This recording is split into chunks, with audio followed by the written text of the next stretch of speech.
All right, thank you so much, Renee, and thank you everyone, all the organizers and participants. I'm gonna talk about um, dreaming up, search, following on your introduction, Paul, on the aspiration of MICES. Dreaming up search, aspiring to see search in a way that through the elevation, through the recognition of the user, the individual role, and their governance over data, through the elevation of the user, consequently changes, shuffles the order of things in search. And the way it seems to me, the way I see it, and I think it might help and you might find it insightful, is that by this reversing of the order of things, consequential to giving more governance and control to every user, we are creating the notion of decentralized commerce search. And let me gloss that idea summarize that idea very quickly before I get started. Uh, the way I see decentralization in commerce search is that the user, within her or his sphere of privacy, the individual owns the data and the collections. And it's quite a different construct that we need to look at from an empty space, really. And that construct means that the user has not only governance of data, but also of search collections within her or his sphere of privacy, within her or his sphere of computational logic, in and under the user control. Now, the consequence of this is that the role of the brand, the role of the shop, the role of the catalog, the role of the retailer inverses and acts as a consumer of these collections that a user governs. So this is what I mean by shuffling or reverting, changing the order of things. And to be able to grasp, to me, it has been difficult to be able to grasp this notion of decentralization as a way of explaining the relationship between consumers and brands. And I have some support to explain this, starting with the following self-criticism, if one can ever do such a thing. The idea that we have created, by we I mean our dearest community, right? And if we can call this the objective knowledge of what commerce search is. We have been developing through the years as a community search in accordance or in agreement to the notion of the dynamic of business to consumers, where myself as a shopper, as an individual, I go to one shop, I declare my intentionality through my actions, and I get responses, or I go through another shop and I exercise the same process, and again into another shop. And each of those shops is trying to get a slice of who I am and collect whatever events and try to provide whatever better form of relevance that they consider. So the way we have created, the way we have seen the logic of search in its evolution is in accordance to that dynamic. Now, I think it's fair to say that this dynamic is changing.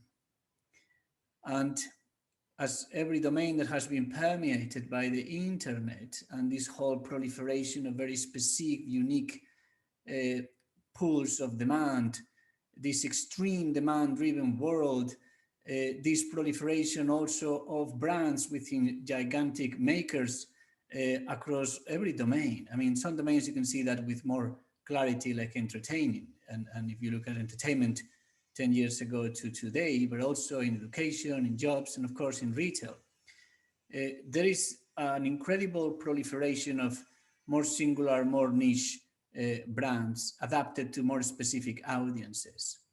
And this is very difficult to handle. And I strongly advise for those who have an interest in the notion of decentralization to look at the community that is growing around the me to B world as opposed to the B2C, the me to business. Again, I reverse the order of things.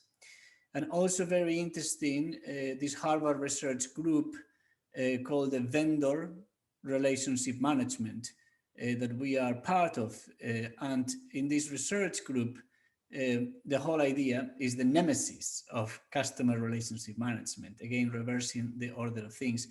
The principles of the VRM group are a fantastic starting point to grasp this notion of this different construct of the relationship between consumers and brands. And at the end of the day, what we do with commerce search, again, as a community, is to try to be in that in-between, between the consumers and the brands.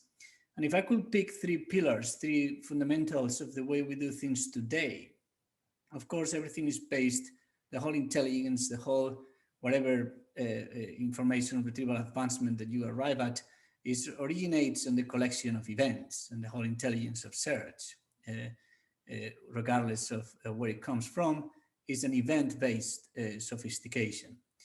And then we also try to grasp and hold the notion of relevance. Of course, before we looked into commerce search, and this is my personal experience, we started in information retrieval as a whole. Following on your remarks, René, the specificities of commerce search are different. We try to understand what relevance is as a thing, as opposed to a process. You know, the thing with relevance is that everybody has an opinion, which is great, as with any other thing in science. But the notion of relevance is accommodated to this dynamic of a B2C world. And of course, and lastly, and not less importantly, the very notion of experiences, which are common to everyone.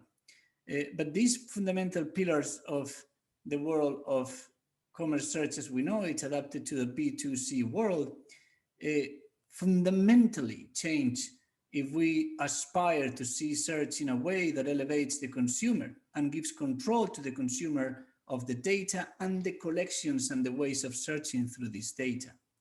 This is what in empathy we've been exercising under the notion of my search, and which is supported by a large investment.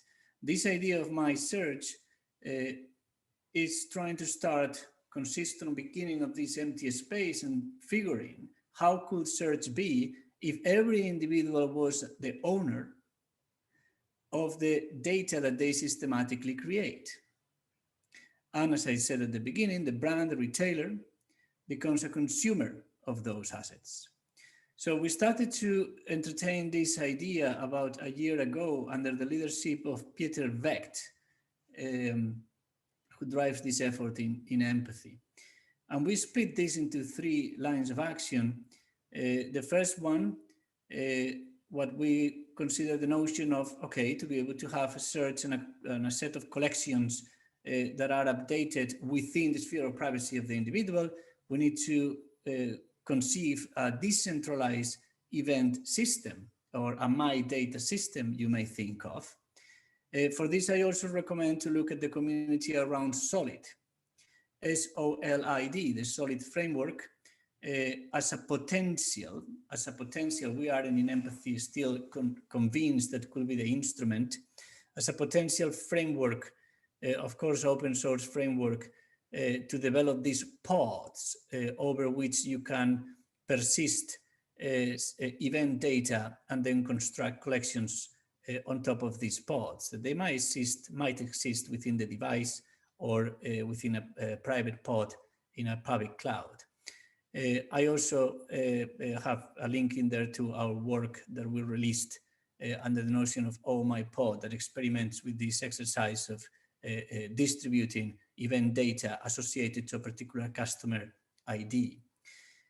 Based on that, we were very fortunate because one of our largest customers in the US, Kroger, was very excited with this idea, and we started to create the notion of my search, my relevance. So every loyalty ID and all the purchase history associated to every ID, all the transactions that somebody has done online or offline, all the items within those transactions, we create a logic of indexing into particular shards, elastic shards that are owned and governed by each loyalty ID. What this means is that every individual has a way of searching across her or his previous purchase histories, but it unlocked, when you look at this into this sphere of privacy, that the data portability concern under CCPA was mitigated, because the customer sees that data that they have with, and as part of the relationship with that brand, as something that has an added value, because it gives you, it takes from the whole collection of recipes, those that are relevant to you, because they connect to your previous transactions, because it gives you information on how sustainable you are, because it gives you information of how healthy you are, the notion of my own insights as opposed to the collective insights, the notion of creating my own experiences, the notion of creating, of course, models that accord using tiny ML with my own relevance logic, everything within, again, my sphere of privacy. That it completely changes the game of the way we're fighting to see search as a collective experience that has the relevance interpretation problem, because we create a relevance model per household in accordance and adapted to every household ID under this distribution logic. And what also unlocks, and many things that we are exploring in this field of commerce search decentralization, not only being able to have these particular personal experiences that are populated with data that I own and governed, and I have my own search collections that I let the brand read and execute queries under my own terms. Again, I insist the VRM principles are very helpful for that, but I am also able to create my own particular experiences that I can, and this requires a little bit of open-mindedness, connect to other brands. I can create my shop that I become the platform over which I can connect other suppliers or other sources of my transactions. Now, this can be hosted, for example, by a company like Kroger, or it can be hosted by any other provider. But the idea that the brand facilitates that their customers, through these decentralized pods, are able to connect and build experiences that are cross-brand. So the platform becomes the individual, which is particularly interesting. And with this, I'm closing, and I really want to leave as much time for questions, because I believe this should lead to questions. You know, we put a lot of time, and by we, again, I mean our industry or objective view of things as a collective.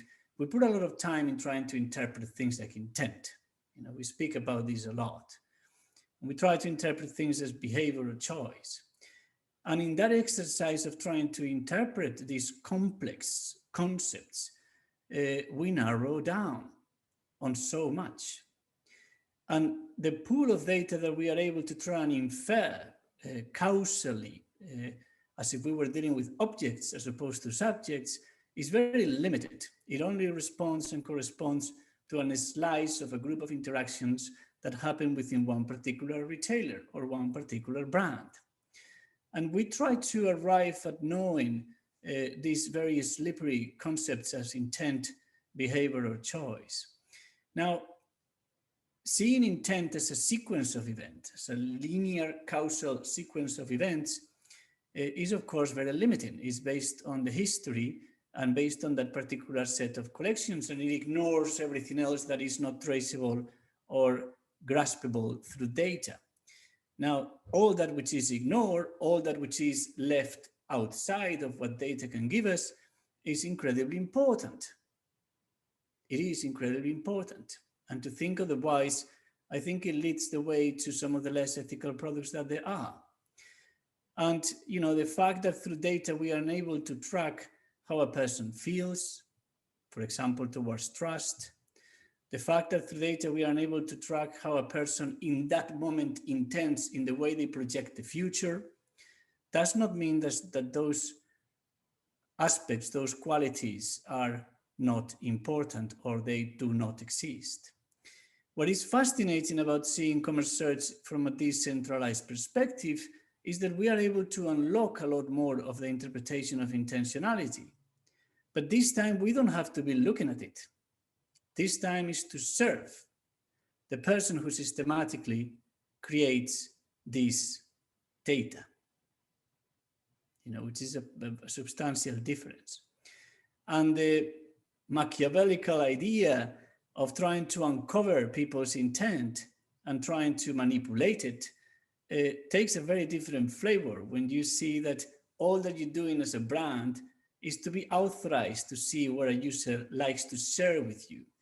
And you can provide as much wonderfulness in technology and sophistication in information retrieval, but it's serving that particular household. And the very enterprise of what, by enterprise, I mean the concept of how choice, behavior, and intent are really resolved in the fullest of complexities, as a concurrent, concentric process, not a linear, certainly not predictable, is a possibility that this model of decentralization in search opens. And this is why we're very excited to continue exploring. So with this, I finish. Commerce search decentralization, this dream or this aspiration of seeing search in this light, I don't think is going to be a replacement of the way we understand commerce search today, but I think it's going to be a coexisting, of course, complement. And I encourage the community to look into it. We are investing heavily into this way of seeing search. And I do hope that hopefully it doesn't take us 2 years as it did. Thank you, René, to your advice on that regard, as it took us to release all the under a pass 2, giving entire control, everything that you heard me speaking 2 years ago on MICES 2019. We finally almost everything. I think we are a couple of sprints of completing the whole release, but all the front components and all the componentry and logic that I presented in 2019 is now under a pass 2 in that link that you can see there. Our intention equally is to do the same with all our efforts on my search and on the decentralization of search. So with that, one last thing. Those who, surely everybody knows Pascal, were philosopher, scientist, statistician, mathematician. He had this fantastic quote, and I wanted to share it, and this aspiration that we have to try and decipher what people want. Well, what people want is a projection into the future. And I love this reflection that Pascal has, that we almost never think about the present. And when we do, it is only to see what light it throws on our plans to the future. So the exercise of trying to interpret desperately what somebody wants based on a history of events, it is certainly helpful. It provides with some facts as opposed to generalizations, but it's also very limiting. And I think decentralizing search can unlock a wider view. So that's all. I'll be looking for questions. Thank you very much, Ángel. I think this has been very inspiring, and I almost see a discussion being started on chat. So I think I want to pick out a first question that's more or less about clarification. So Andreas asks, where would these events and preferences be stored? On a centralized hub or somehow decentralized? Yes, it's a fantastic question. You can either think of using local storage in the device, or you can think of using pods that are encrypted only for the user in a public cloud. So the storage can be on the cloud, the storage can be on the device. It helps to understand the storage problem. For example, iOS 15 update to come that they announced, for example, the way they're gonna parse the Alexa's queries, Siri's, my goodness, and Siri's queries as a query parser, a query processor that are resolved now in the device. Not the execution of the query, but the parsing of the query, which is another important clue that signifies. So the storage per se can be in the devices, and there will be a lot of sophistication in there, and also on pods in clouds that only that owner can read and write. Okay, thank you. The next question is from Vivaksha. He asked about new users. So how is this applicable? Generating customer-specific pages would require history, loyal customers. How about for the businesses who are facing more of new customers than loyal customers?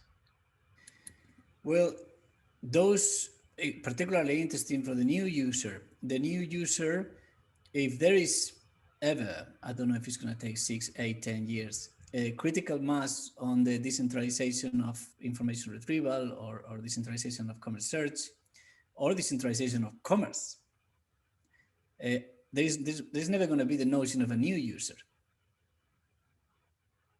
because the user has a whole wealth of health, travel, logistics, income, transactions, educational information that might decide to share with you as a brand. Is you the brand who visits the user, not the user who visits you? Hopefully that helps to answer that question. Okay, thank you. So next question is from Daniel. I love the idea of a user-centric approach to relevance, where users own their data profiles and at some level control of their search experience. But it seems very much at odds with the prevailing ad-supported model, where the user is the object rather than the subject, exchanging this control for free services and possibly the convenience of letting someone else to do the work. In brackets, though not necessarily with the searcher's best interest in mind. Sorry. How do you see the resolution of these two colliding models? Yeah, I'm very happy, Daniel, that you perfectly grasp what this is about. And I do agree there is a colliding model on the ad tech, martech interpretation. I think for some brands, trust is more important than for others, right? So I think these models can coexist. It's difficult to imagine for some brands to continue to exercise invasive models, as is not difficult to imagine for some other brands to continue to get away. So I think those models may coexist, yeah. It feels like this could be a discussion when we met on site. We would probably go to a breakout room, but I think we can do this later on in the spatial chat. But I think there's still time to answer a few questions right now. So there are two questions somehow, or remarks related to the possibility of a filter bubble. So how can a user escape the filter bubble, which is the end result of these profiles? Do they manage them on their own? And then a remark, alternatively, is a filter bubble a bug or a feature? If I have already decided what I want, should I be able to insulate myself from unsolicited attempts to override my preferences? Maybe not for news, but at least for e-commerce. So yes, that's again, the discussion that was fired up here. Yeah, we're tapping into a very important discussion, of course, and is a dearest topic of our community, the differences between the efficiency of finding something that's in need versus the discoverability and the entertaining serendipity.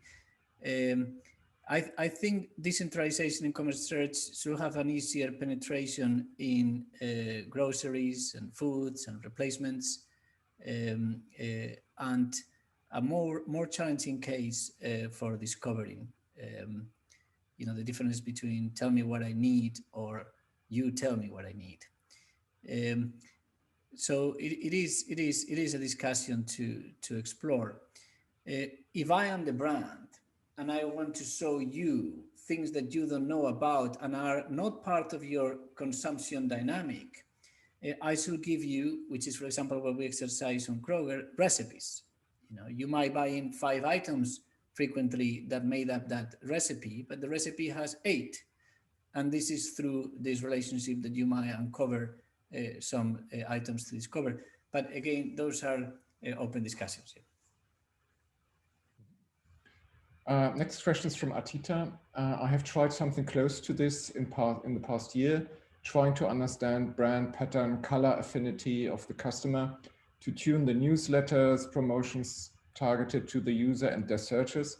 But I rarely got something substantial as the customers do not stick to the particular product, brand, color. So a multitude of interests. These are very highly affected by promotions and also by price comparisons offered by various portals. How do we deal with extracting something useful from these cases? I don't know if I understand the question. Well, Atita, I'm so very sorry. I think it's the second time that I'm unable to answer a question from you. So I think basically the question is, so I tried to come up creating insights for from the user's behavior and maybe choice even, but then there are so many different interests, and how do I extract something meaningful out of all the different, however they are organized, preferences of the user? Yeah. So I think even if you use this decentralized approach, there needs to be like a shaping of the personality or a shaping of this user. And how do I deal with all this, or this multitude of signals? Maybe. Yes, I understand now. Right. Yeah, of course, it's not about how many signals we have and adding more and more and more signals is like building a wall bigger and bigger and bigger. I don't see I think it's fair to say that once you operate on a decentralized model, you open the door to build a true data spire 360 degrees view because it incorporates realities from multiple places. But that should not be seen as an instrument to feed information into a customer, but just to be utilized as an awareness of who that individual is, that individual puts at use or not. It's not about us, the brands, the retailers, to use this. It's about each individual to decide how to use it, right? Again, I don't think I'm answering your question, Atita, but the sentiment is that data is not to be put in use from our perspective as brands or retailers, but is to be put at the service in line of what each individual requires. And it will be up to them to exercise those combinations. Maybe on a related note, again from Andreas, how are you approaching the complexity for users to manage the access to these events? At which granularity in order to make it work? And I would love to see it work. It would have to be very lightweight and to feel naturally. Very opposed to the way access control is managed in most systems today, which I consider highly complex and annoying. Yes, yeah, absolutely. This is an evident inconsistency. I do agree. Yeah, I think Dominic's remark is on the same note. David asks, how does this relate to Google's flock? Well, it's decentralized, yes, but the aspiration is very similar. Okay. Okay, and yet another remark from Daniel. Indeed, much as I resent ads, I recognize that some users see ads as reducing cognitive load by making the choices easier. Some users seem happy to let other people make choices for them, especially if the choices aren't that important. See Coke versus Pepsi. Yeah, I think it's just a remark. Yeah, okay.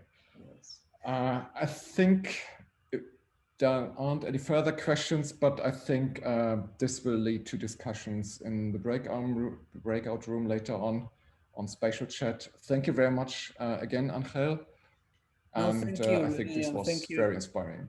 Thank you very much. Thank you, everyone. If anyone has any interest on this, further don't hesitate reaching out. Or if anyone wants to be part of this initiative, I'll be super happy to talk about it. And thank you, everyone. Thank you.